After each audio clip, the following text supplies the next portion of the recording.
macaroni? Gusto mo macaroni? Yan o. Ha?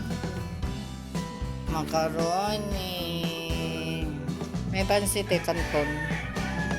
Pansit canton. Good morning. Wala na si Inday. Maglalaba ako ngayon. O di macaroni naman masarap. Yun lang everyone.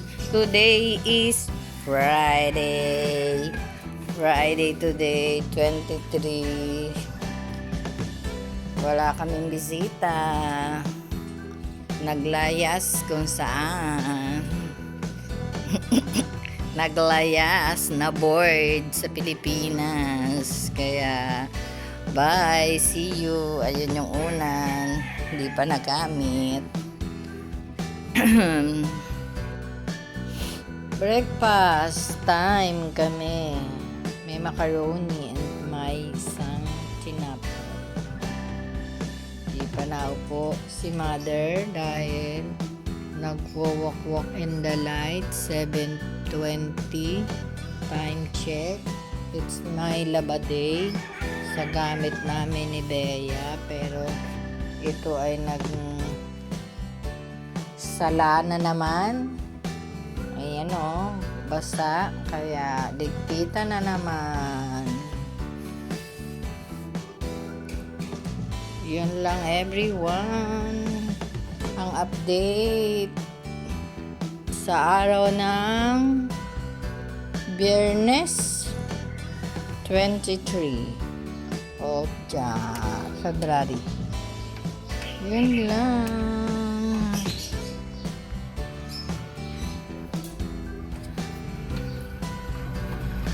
Ay, sorry, ayaw. Ang hirap nitong buksan, sa totoo lang tong screen na to. Nakakamatay. Parang magigiba.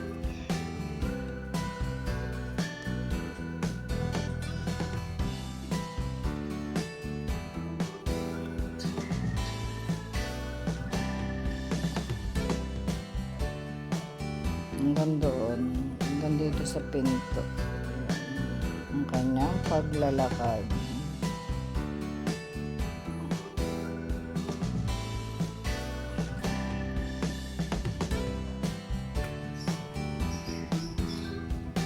Nagsampay, naglaba at nagsampay.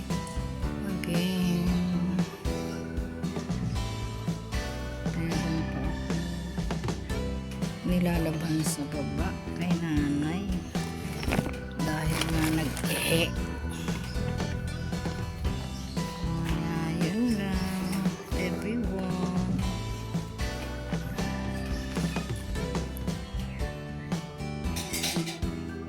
Lunch break everyone, sa hadapan ng showtime. Ayan si Ina, ang kanya ay isda at ampalaya. Ako ay nilaga. Lang everyone. TV Patrol. Tapos na siya sa kanyang bio session.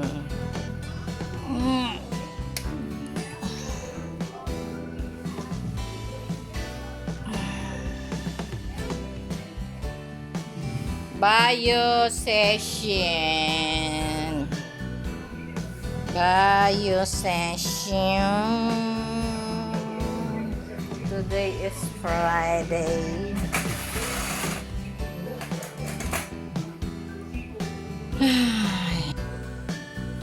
Ito si Tanggol. Tapos nang mag-dinner. Hindi na siya talaga kumakain ng kanin sa gabi. Kung ano-ano na lang maisipan niya. Kaya basta't may tanggol, ayos ang buhay ni nanay. Basta may TV, may internet, ayos. Yun lang, time check 7:25. Mamaya pa ako mag-dinner kasi maaga pa. Hello everyone! Bye. Late dinner while watching tanggol. Ayan o.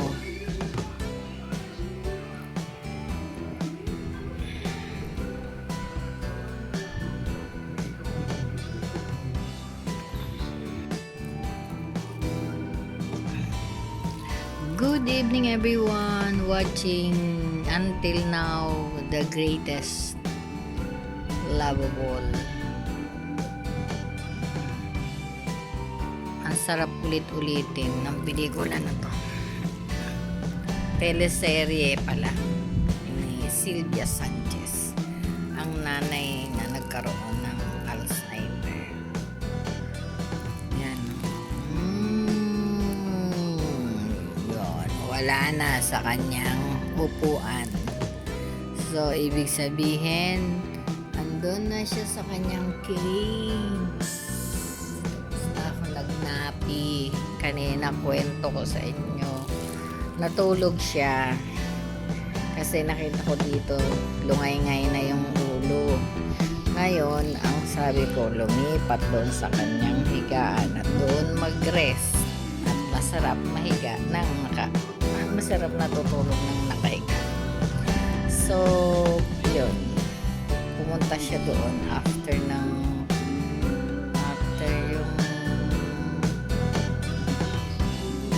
teleserye na inaano niya ng after ng showtime. Pinapanood niya yan. And then, hindi ko siya ginigising. Pinapabayaan ko lang magising siyang kusa. And then after that, yung isang teleserye pa rin na inaano niya. Nagising siya ng 5. Nandun ako sa taas. Umakyat ako. Alam ko, nandun siya sa nasilip ko, nakaupo na siya. Kaya pala, umiinom siya ng hot water doon. Ayun pala, akala niya bumaga na. So, ako nandun sa taas at ako nagliligpit ng nilabahan ko. So, ang next doon magtutupi. Paglabas nung nakababa na ako, alam ko nandun siya sa banyo. Sabi ko, bakit ang aga niya kayang nagbanyo? Baka ako magbayo yung therapy ng paa. So, hinayaan ko na lang. Tapos paglabas niya ng banyo, tinanong niya ako, anong oras daw? Sabi ko, 5:00. Sabi ko gano'n. Sabi niya, 5:00 ng umaga. Sabi ko gano'n. Sabi ko, hello, natulog ka lang, umaga na agad. Yung ganun ba? So, yun ang sakit ni nanay ngayon. Pag natulog siya ng hapon, paggising niya, akala niya umaga na. Yun ngayon, yun ang kanyang nakakatawa na nangyayari sa kanya. Pag natulog siya ng hapon, paggising niya umaga, yung ganun. Kaya namamali lahat ng kanyang, pero mo nagpunta agad ng banyo at naglinis. Hindi pa naman niya ipaglilinis.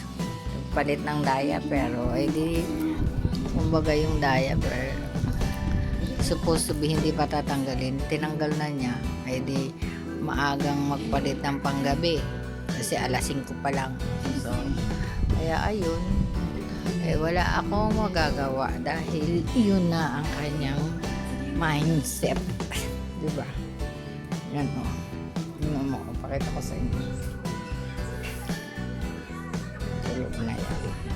Pero bukas pa ang TV. Dito sa kwarto. Diba?